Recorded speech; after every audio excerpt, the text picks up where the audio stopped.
सबसे पहले जम्मू कश्मीर को जो स्टेटहुड है वो वापस देना है, क्योंकि आपका सिर्फ स्टेट नहीं छीना गया, आपके अधिकार, आपका धन, सारा का सारा आपसे छीना जा रहा है। 1947 में हमने राजाओं को हटाकर लोकतांत्रिक सरकार बनाई, हमने देश को कॉन्स्टिट्यूशन दिया। आज जम्मू कश्मीर में राजा बैठा हुआ है, उसका नाम एलजी है मगर वो है राजा। और जो आपका धन है आपसे छीना जा रहा है, बाहर के लोगों को दिया जा रहा है, चाहे वो आपके कॉन्ट्रैक्ट्स हो, सारा का सारा फायदा बाहर के लोगों को मिल रहा है और जम्मू कश्मीर के लोगों से छीना जा रहा है। तो हमारा पहला कदम जम्मू कश्मीर को स्टेटहुड वापस देने का होगा। हम चाहते थे कि चुनाव से पहले आपको स्टेटहुड मिले और स्टेट बनने के बाद चुनाव हो। बीजेपी ये नहीं चाहती है और उन्होंने कहा है कि पहले चुनाव होगा और उसके बाद स्टेटहुड की बात होगी। और हम कह रहे हैं कुछ भी होगा, जम्मू कश्मीर के लोगों को स्टेटहुड हम दिलवाएंगे। बीजेपी चाहे ना चाहे, इंडिया गठबंधन इतना दबाव डालेगी कि जम्मू कश्मीर के लोगों को स्टेटहुड देना ही होगा।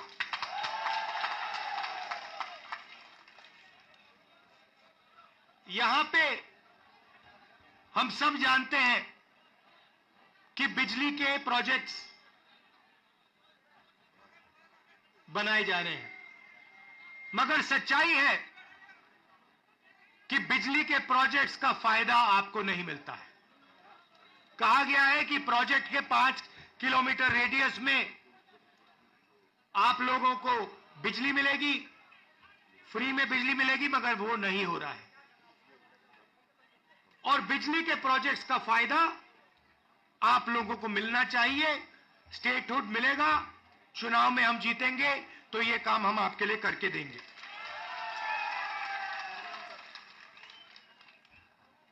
आप देश के लोगों को बिजली दे रहे हो और आपके जेब में से बिजली का पैसा लिया जा रहा है, छीना जा रहा है, ज्यादा रेट देते हो आप। ये अन्याय है, इसको हम ठीक करेंगे।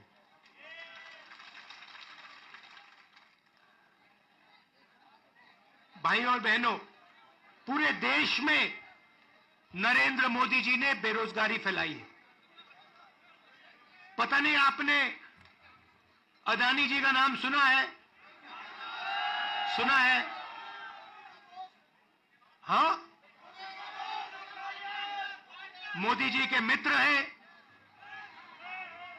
पार्लियामेंट में मुझे कहा, आप देखिए, पार्लियामेंट में मुझे कहा कि पार्लियामेंट में मैं अदानी और अंबानी का नाम नहीं ले सकता। तो मैंने कहा ठीक है, नाम नहीं ले सकता तो कुछ तो कहना पड़ेगा। तो A1 A2 नाम दिया मैंने उनको। हम दो, हमारे दो, नरेंद्र मोदी, अमित शाह, अंबानी, अदानी, इनकी सरकार चल रही है। और अगर कोई छोटा काम करता है, मजदूरी करता है, छोटा बिजनेस चलाता है, होटल चलाता है, टूरिज्म का बिजनेस चलाता है, तो उसके लिए नरेंद्र मोदी जी जीएसटी लाते हैं, नोटबंदी कराते हैं और बैंक के दरवाजे बंद कर देते हैं। और पूरी की पूरी सरकार इन 2 अरबपतियों के लिए चलाई जा रही है।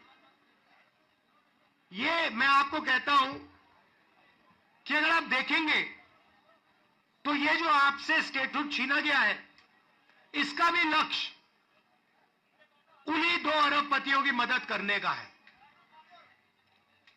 और जम्मू कश्मीर के जो लोग हैं, जो व्यापारी हैं, जो इस प्रदेश को, इस देश को रोजगार देते हैं, चाहे वो टूरिज्म की बात हो, हैंडीक्राफ्ट की बात हो, उन सबको ये दबा कर रखते हैं। जो हालत देश में है उससे खराब हालत जम्मू कश्मीर में है।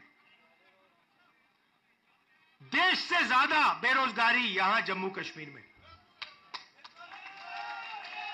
और ये उल्टी सीधी बात करते हैं। कभी नरेंद्र मोदी समुद्र के नीचे चले जाते हैं, कभी हवाई जहाज में उड़ते हैं, कभी किसी नेता से गले लग जाते हैं, मगर बेरोजगारी के बारे में इन्होंने कुछ नहीं किया है। तो यहां हमारे एक युवा नेता हैं, एक बात मानकर चलो, यहां पर कांग्रेस पार्टी की अलायंस की सरकार आ रही है।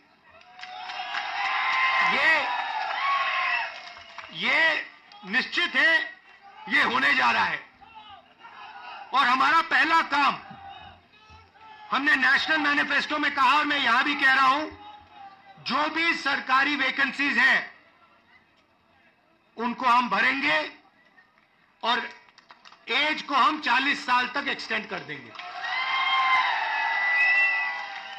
जो डेली वेज का काम करते हैं उनको हम रेगुलराइज करेंगे, परमानेंट करेंगे और उनकी जो आमदनी है उसको हम बढ़ाएंगे।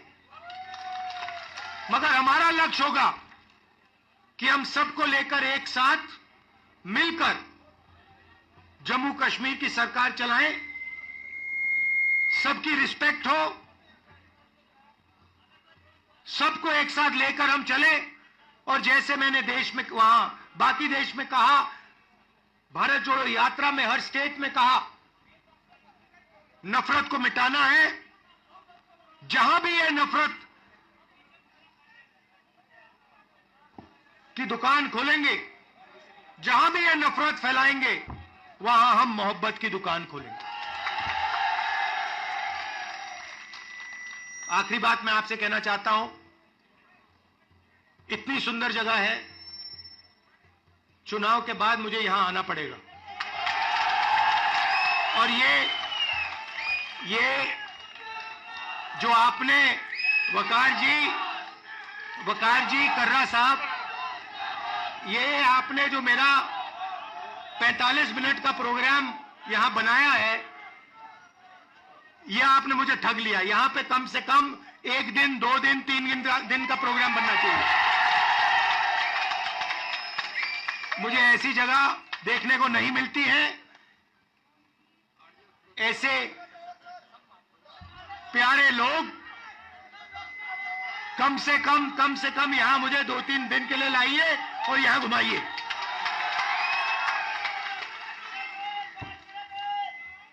पांच मिनट, 10 मिनट, जितना चाहते हो, कोई प्रॉब्लम नहीं है। हाँ, तो आपने देखा होगा, पहले कहा कि नरेंद्र मोदी को, बीजेपी को कोई हरा नहीं सकता। नरेंद्र मोदी जी कहते हैं, भैया मेरी डायरेक्ट लाइन है, भगवान से मैं डायरेक्ट बात करता हूं। और वो भी देश की मीडिया को बोल रहे हैं। अगर कांग्रेस पार्टी का कोई आए मेरे पास, जैसे कर्रा साहब आए या वकार आए और कहें कि भैया मैं डायरेक्टली भगवान से बात करता हूं, मैं उन्हें कहूंगा, भैया ऐसे करो, आप ये बात बाहर मत गलती से बोल देना, नुकसान हो जाएगा, लोग पता नहीं क्या कहेंगे। मगर नहीं, देश का प्रधानमंत्री जा सकता है, कह सकता है, भैया मैं नॉन बायोलॉजिकल हूं, बाकी हिंदुस्तान बायोलॉजिकल है, बाकी हिंदुस्तान बायोलॉजिकली पैदा हुए, मैं नॉन बायोलॉजिकल हूं, मैं डायरेक्ट भगवान से बात करता हूं। और इस चुनाव में भगवान ने नरेंद्र मोदी को डायरेक्ट मैसेज दे दिया कि भैया आपको लगता है कि आप भगवान से बात करते हो, मगर भगवान आम जनता से बात करता है और भगवान आम जनता की राय को सुनकर काम करता है। तो हमने नरेंद्र मोदी को साइकोलॉजिकली उड़ा दिया है। मैं आपको बता रहा हूं, मैं पार्लियामेंट में बैठता हूं, उनके सामने पार्लियामेंट में बैठता हूं, पूरी कॉन्फिडेंस गायब हो गई उनकी। इंडिया गठबंधन खड़ा हो गया, एक साथ मिलकर हम लड़े, पूरी की पूरी कॉन्फिडेंस हिंदुस्तान के प्रधानमंत्री की गायब हो गई है। आप मुझे बताओ, आप देखो, उन्होंने पहले कहा कि जाति जनगणना नहीं होगा, हमने कहा जाति जनगणना होगा। अब आरएसएस के लोग कह रहे हैं भैया जाति जनगणना सही बात है। फिर वो उन्होंने कहा कि हम लैटरल एंट्री से बाहर के लोगों को सरकार में लाना चाहते हैं, हमने कहा ऐसे नहीं होगा। पार्लियामेंट में बात उठाई, थोड़ा सा दबाव डाला, बीजेपी के लोग कहते हैं नहीं भैया लैटरल एंट्री नहीं होगी। तो अब एक बात समझ लो, अब नरेंद्र मोदी हिंदुस्तान की जनता से डरते हैं और अब बस थोड़ा सा समय बचा है, नरेंद्र मोदी, बीजेपी, इनको हम सरकार से हटा देंगे।